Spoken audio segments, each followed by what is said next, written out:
Alors bonjour, bonsoir, dépend de l'heure que vous êtes en train de regarder cette vidéo. Je vais bien partager avec vous maintenant un thème biblique. Bienvenue au programme Rompre le corps avec Christ, soit la voix du Créateur en moi. Toutes les choses sont réelles. N'oublie pas, l'ignorance n'inquiète pas la réalité. Voilà. Le thème c'est est-ce que Abraham avait menti? Et après beaucoup de temps de réflexion, de recherche, aussi bibliquement parlant, moi je pris la position de dire qu'Abraham n'avait pas menti. Pourquoi? Selon Genèse chapitre 20, versets 10 à 12, nous trouvons la déclaration qu'Abraham avait dit très claire. Et voilà, c'est les mots d'Abimelech avant tout. Et je vais bien lire très bien en français. Maintenant, j'avais une Bible espagnole à mon côté. Maintenant, je vais lire en français. À partir du verset 10. Et Abimelech dit à Abraham, quelle intention avais-tu pour agir de la sorte? Abraham répondit, je me disais qu'il n'y avait sans doute aucune crainte de Dieu dans ce pays et qu'on me tuerait à cause de ma femme. De plus, il est vrai qu'elle est ma sœur, fille de mon père. Seulement, elle n'est pas fille de ma mère et elle est devenue ma femme. Point barre. Alors, si quelqu'un veut discuter avec la Bible, c'est toi. Mais moi, j'ai assumé cette responsabilité comme bon, comme acceptable. Pourquoi? Pourquoi qu'Abraham avait déclaré très clair, c'est sa sœur de sang.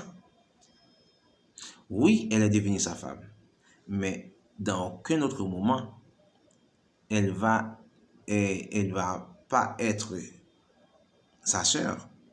Comment ça peut faire? Totalement impossible. Il n'y a pas d'autre manière qu'elle ne restait pas sa sœur, même si elle est devenue sa femme, son épouse. Oui. Alors, frères et sœurs, les saints, l'épousé, ce sont deux vérités propres. Ça veut dire une vérité incomplète, une vérité incomplète ne veut pas dire de mensonge. Le mensonge, c'est un mélange de vérité et mensonge qui égale mensonge. Ok? Ça veut dire plus et plus moins égale moins. Ça veut dire mensonge, vérité plus mensonge égale mensonge. Mais vérité incomplète égale vérité incomplète. C'est quoi une vérité incomplète? Par exemple, prenons l'exemple. J'ai une table. Voilà. Je vais vous présenter la table. Excusez-moi. Voilà. J'ai une table. Voilà. Qui a des montages dessus. Voilà. Maintenant, prenons un exemple. J'ai dit, bon, monsieur ou madame, ou je ne sais pas, va sur la table, tu vas trouver 50 euros ou 50 dollars, je ne sais pas. Maintenant, je mets l'argent sous quelque chose sur la table. Et je te dis, va sous la table, tu vas trouver telle chose. Mais tu es venu te chercher, tu enlèves le motel et tu cherches, mais tu n'arrives pas à trouver l'argent dans la position que je dépose l'argent sur la table, sous le mantel, ou bien sous quelque d'autres choses sur la table. Alors, tu vas me dire que je mens? Mais à vous de mieux penser. Hein? Alors, je dis qu'Abraham n'avait pas menti. parce que nous venons de prendre un exemple un peu clair. Je ne sais pas si vous êtes d'accord, mais bon, chaque personne peut penser, aussi peut s'exprimer. C'est pour cela, si vous avez des commentaires à faire, nous sommes prêts pour écouter et aussi pour intervenir. Maintenant, la raison pour laquelle que je voudrais bien traiter ce thème, il y a 5 raisons que je souligne. La première raison, c'est ce que si on admet qu'Abraham avait menti, et ça peut susciter en nous, en tant que chrétiens, une négligence de ne pas s'efforcer en quelque sorte. De ne pas s'efforcer pour réussir ou bien pour avoir une bonne sortie en quelque sorte, une porte transparente.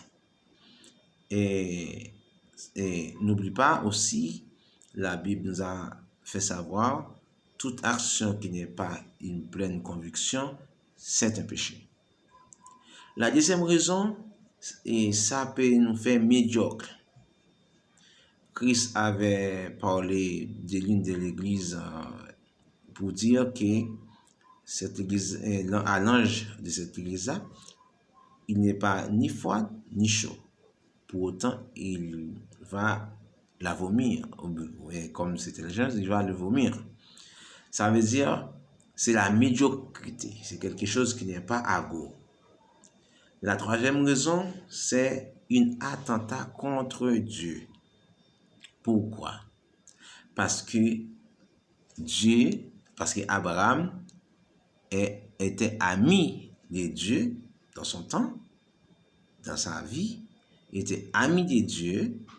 Puisqu'il est ami de Dieu, et tu sais très bien, si nous sommes amis, surtout amis et quand nous avons des intimités personnelles, et nous conversons, ça veut dire, quand on parle de meilleurs amis, on parle toujours. À tel point, Dieu allait faire un tel miracle à Sodome et Gomorrhe, il avait raconté à Abraham tout cela.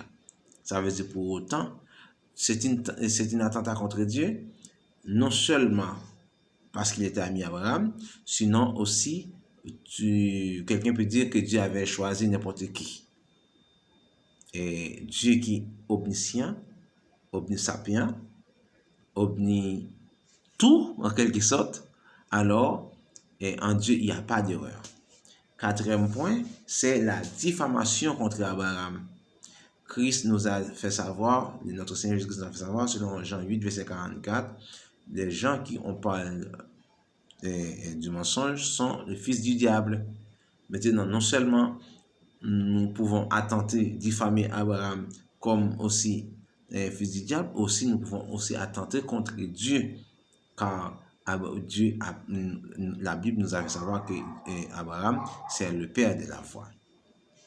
Et le cinquième point, c'est ce que, à la fin, on va être perdu si l'assurance que nous avons n'est pas basée sur la vérité et le salut, la vie éternelle, a totalement un ancre, on veut dire un lien totalement intime à le salut par la vérité. Ça veut dire, s'il n'y a pas de vérité, il n'y aura pas non plus de salut. Alors, c'est si simple que cela.